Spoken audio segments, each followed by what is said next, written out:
Welcome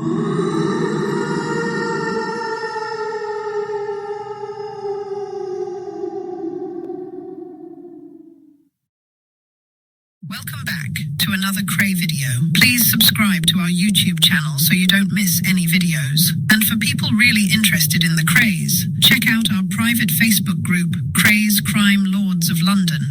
A direct link for the group is in the YouTube description section. We're a friendly and moderated group which has been running since January 2018. Come and give us a try sometime.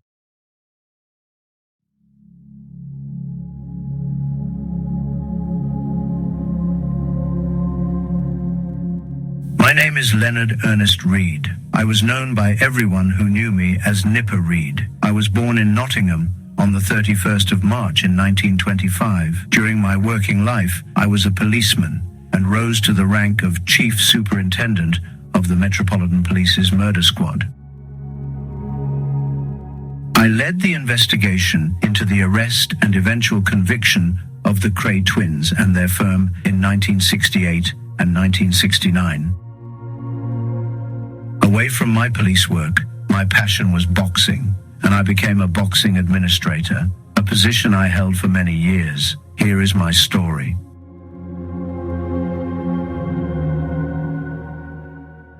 The Kray twins might be asked to subscribe to a fund for the wife of a man recently sent to prison, or for the welfare of a local face who had fallen on hard times or who was ill in hospital. Other bookmakers were offered the services of men who would help in the collection of bad debt. Of course, I got a lot of stories which various people leaked to me and which had to be investigated to see if there was any corroborative evidence. Most came to nothing, but one story had been circulating that the twins had used extreme violence against a man over a debt due to their Swiss West End gaming club, Esmeralda's Barn. David Litvinoff was a well-known and quite well-to-do gambler who had run up a considerable debt, I believe around £800 to the club. He ran the debt as a kind of bank overdraft, paying off a bit when he won, running up the debt when he lost. But this did not suit the twins. This became a personal debt to them. The story as I heard it was that first of all, Litvinoff was put under some pressure, and then when he was unable to pay, he was called to the club. A sword was placed in his mouth and pushed, with the result that he received a terrible gash which split his cheeks. I saw him by appointment in the Carlton Towers bar in Chelsea. Looking closely at him, it was possible to see faint scars across his cheek. He told me that he had gone immediately to Paris for plastic surgery. I thought that, at last, I had found a victim who would be cooperative. Wrong. Litvinoff said he had no intention of making any written statement or assisting in any prosecution, maintaining that although he had been attacked, he could not identify his attackers. Perhaps he was consoled if he saw the film The Krays. In it, one of the most horrific moments is the sword attack upon him. Someone must have told the filmmakers about it.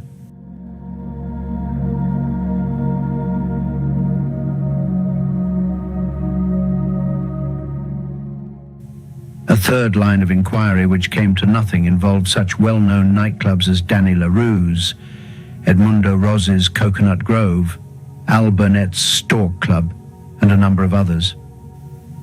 The owner of one was interviewed on a number of occasions, and I thought that he was halfway there to a situation when he would say, "Yes, I am being blackmailed." But when it came to a second visit, he had his manager with him, and on the third occasion, there was the unwelcome figure of a solicitor. As for the others, they all vehemently denied they were paying protection money. Al Burnett agreed the Krays were regular customers, saying, "They're good customers. They always pay their bills, and I've never had any trouble from them at all." Like the other club owners, he denied paying any protection money to anyone. "I'm too big for these people," he added. Years later, when the second Kray inquiry took place, I found the same wall of resistance and fear amongst seemingly respectable club owners. I can quite understand it. These clubs were doing good business, and the publicity from bringing a charge would have had the effect of closing the club down in a matter of minutes.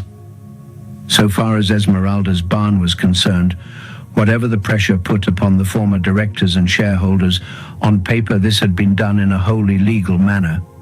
There was nothing for us there. We then turned to concentrate on bookmakers, both in the East End and in central London. At first, members of the squad did this in person, but it was found to be too time-consuming, and I could not justify the manpower being used, so I devised a questionnaire and sent it out to local CID officers to canvass betting shops in their areas.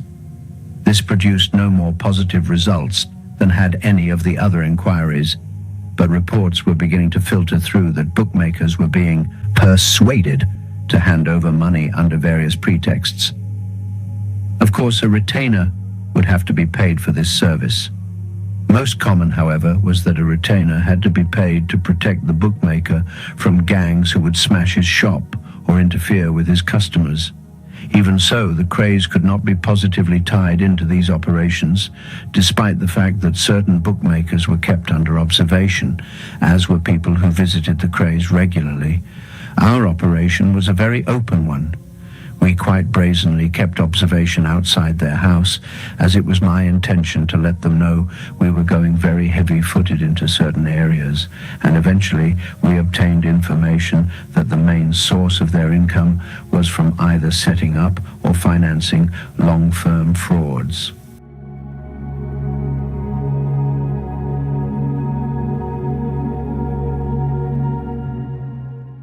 Long firms, or LFs as they are known, are a simple and relatively easy swindle to operate.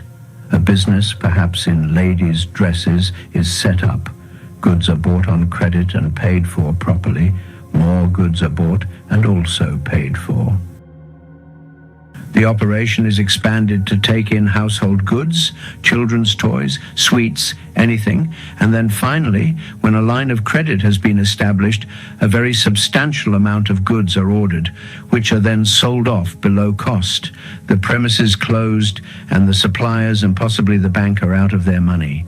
Of course, suppliers needed references before they would extend lines of credit, and so the LFs were set up in cells of 5 or 6, with each cell producing references and cross-references for the others. A properly run LF could, even in those days, produce a profit of between £100,000 and £150,000.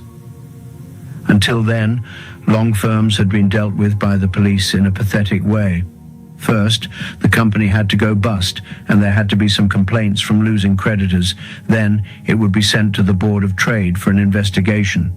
This took about 18 months, and then, if they found grounds for concern, the papers went to the fraud squad for another year's investigation. By this time, witnesses would have disappeared. One LF man used to take his wife around the world for a cruise at the end of each operation, confident that things would have blown over by the time he returned. Operators knew that because of this protracted method of doing the investigation, the chances of being nicked were remote, and of being convicted even more so. An LF operator would employ staff on a casual basis for a very short time, ensuring a very rapid turnover of personnel, so that a commercial traveler could come in and find there had been a change of manager almost fortnightly. This was a positive way of dealing with it, so that when it came to an investigation, no one could be identified as being the manager of the firm throughout its life, and someone who should have known what was going on. All these other people, if they were ever found, would be able to say, "I don't know what was happening. I was only there 2 weeks." Another trick was to employ a blower man who ordered the goods over the telephone, and so gave witnesses no opportunity of making an identification. What I decided to do was to steam straight in, so that when my people found what they knew to be an LF, and they were fairly easy to identify, we would go in and nick all the books, look at all the people who had given them references, and go into them as well. It would be clear what they were up to, and so then I would go for warrants and prosecute them for conspiracy. My hope was that by going into the LFs, we would find somebody who would involve the Krays. They were remote in the sense that they took no active part in the running of these companies, but they scooped the pot at the end, or it was brought to them. We knew they visited some of them to see things were going all right. The people running the LFs may not have been members of the actual Kray firm, but they had been recruited because they looked the part or they had previous experience. There's a certain amount of ability required to run an LF, a certain amount of front, theatrical ability almost. So from time to time, if one of these people stepped out of line, it was necessary for one of the brothers to go along and have a word, or simply go along. There was one instance where we knew Reggie had been along to the premises. He had been tailed, and so we pulled in the bloke who was running it. He was a real thug of a man, the sort who, if he went into a pub and said all out, everyone would go without question. When I saw him at Commercial Street Police Station, I asked him if he was running the firm. Then I said, "The fact is, the Krays are the firm." He replied, "The Krays? Yes, Ronnie and Reggie. You know, the Krays? I've never heard of them," he said. "You're a man who knows the East End of London. How can you not know the Krays? It's like not knowing the Queen." "Wait a moment, let me think." He sat a while and then said, "No, I've never ever heard of them."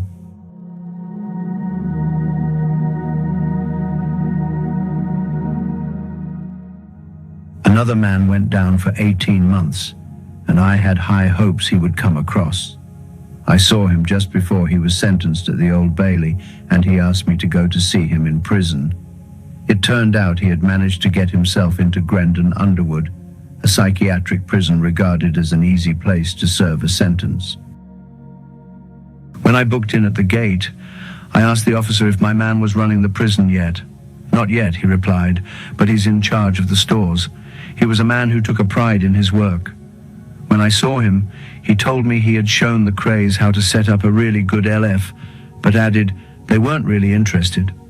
They were much too greedy, wanting money from day one. They just didn't have the patience to run them properly. At the end of the day, the investigation was quite successful in that we began prosecutions against 6 separate companies. But as the inquiry ran on, Fred Gerard and I were under a great deal of pressure from the yard to wind it up, and whilst Gerard was away on leave, I was called to the yard by Ernie Millen, the commander, and asked what was happening. It is difficult to explain the jealousy and interaction between bosses in the CID. It is unbelievable. I was amazed at the way people acted and reacted against each other. Millen was antipathetic towards Gerard, whom I believe he saw as a bright investigator who should have gone further than he did.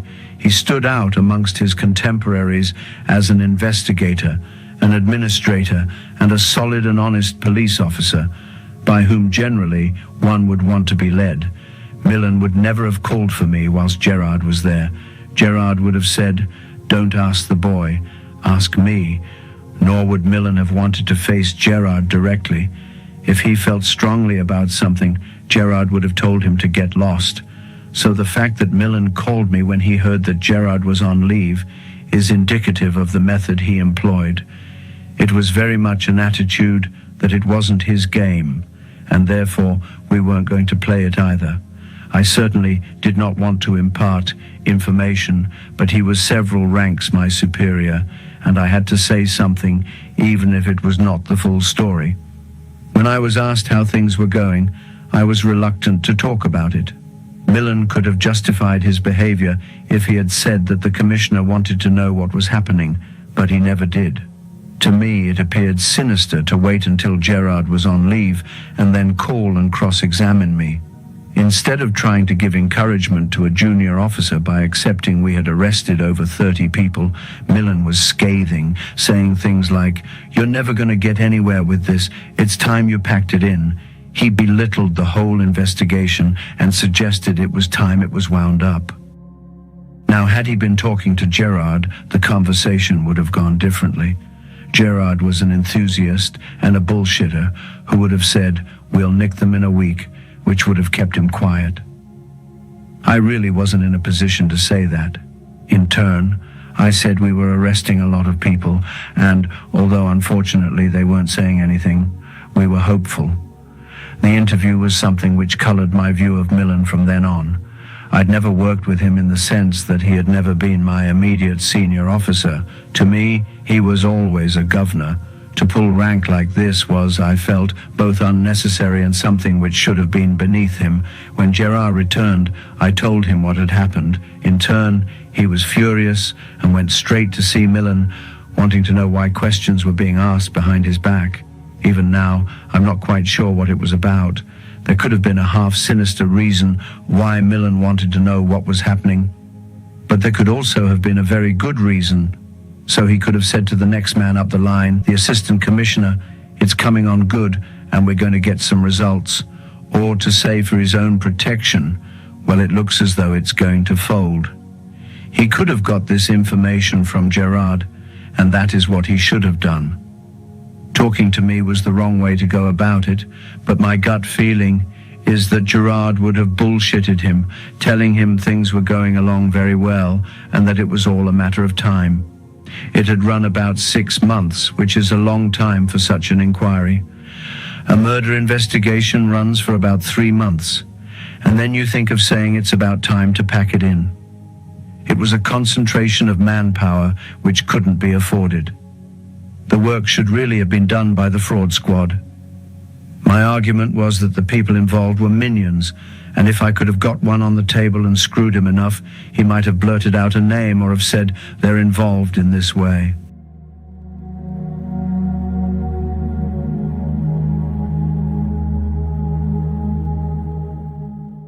The inquiry justified its existence because we did a lot of work and committed around 70 people for trial on long-firm and conspiracy charges. But when it came to it, we had not done much more than chip away at the edges of the Kray Empire and cause a good deal of inconvenience to them. Yet the object of the exercise had been to nick the twins, and truthfully, we were no nearer at the end than the day when we started it. There was a wall of silence which I had found impossible to climb. The LF side fell away just as the protection side had done. Then there was an extraordinary turn-up for the book, something which seemed at the time an amazing piece of luck. In early January 1965, I received a telephone call from John Donald, a DI at Marylebone Lane, with information about a West End club owner, Hugh McCowan, who was the son of Sir Cargill McCowan and was a wealthy man in his own right. He lived just off Oxford Street, and Donald had known him for some time. McCowan used to frequent a little club, the Music Box, in Panton Street near Piccadilly Circus, where he would pick up boys and take them back to his flat. His apartment was amazing. It was a most elaborate place with a bank of slot machines which worked on half-crowns. When you went in, he would give you a fiver's worth to play these machines. In the film Topkapi, there was a toy parrot which recorded a woman's laughter to fool the police whilst the museum was being robbed. McCowan had bought it and had this in his flat as well. The boys he took back would nick things left, right and centre. In turn, McCowan would report the thefts, Donald would arrest the boys, and then McCowan would refuse to go to court to give evidence. Now McCowan had told Donald he was being pressurized by the Krays to pay protection money for the Hideaway Club in Gerrard Street. I went straight over to Marylebone Lane to take a statement, and a curious one it was. The Hideaway had previously been named the Bonsoir and had been owned by Gilbert France, proprietor of the Wardour Street restaurant Chez Victor, in partnership with Frankie Fraser of the Richardson Gang and Albert Dimes, who had fought Jack Spot in Soho some years previously. A young man, Sidney Thomas Vaughan, had been the manager, but was then in dispute with France, and because of this and financial difficulties, the Bonsoir was closed in the early autumn of 1965. France had met McCowan at Vaughan's 21st birthday party, and in October an agreement was signed giving Vaughan carte blanche to run the premises. In turn, he had to pay France's company, Gerrard Enterprises, £150 a week. McCowan employed Vaughan as his agent and manager and spent some £4,000 in redecorating the premises and opened for business on the 16th of December. According to McCowan, profits from the club were expected to be £1,100 a week from takings of about £2,500. He had already met the Krays through a fellow called Johnny Francis and their accountant Leslie Payne when they called at his flat to try to interest him in an investment in a housing project in eastern Nigeria. McCowan had said he was not particularly interested, even though profits of £2.25 million were being suggested for an investment of £0.75 million. He had, however, mentioned that he was thinking of opening a West End club. Francis arranged for McCowan to meet the brothers in the Grave Maurice, where he alleged that Reggie had maintained it was essential that 2 of his men be installed in the club before its opening to provide against trouble. A figure of 25% of the takings was suggested. At a subsequent meeting, McCowan said he was told the percentage was to be 20% after the first month, then 30%, and finally a half share. At a third meeting, the percentage, so McCowan alleged, was to be 50% from the start. Tempers, so he said, became frayed, and finally it was agreed that the profit should be divided more or less on a scale rising to 50% after the first quarter. Vaughan wanted to make sure that he had sorted out the prior agreement he had with France and insisted that a contract be drawn up by a solicitor in Shaftesbury Avenue. A table for 10 was reserved for the Krays on the opening night. They never arrived, and when McCowan complained about this to Francis, he was told that the brothers had thought they would have an interest in the place and not just be guests. The story will continue in the next part. Thank you very much for your time watching. I hope you are enjoying it. I'll see you again soon.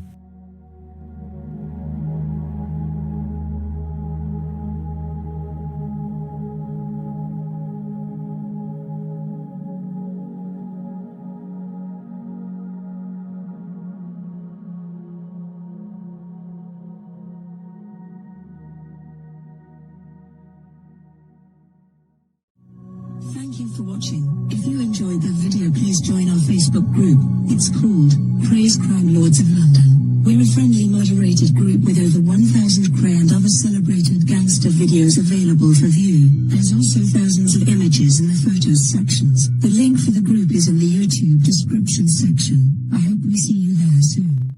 Leave a like and subscribe.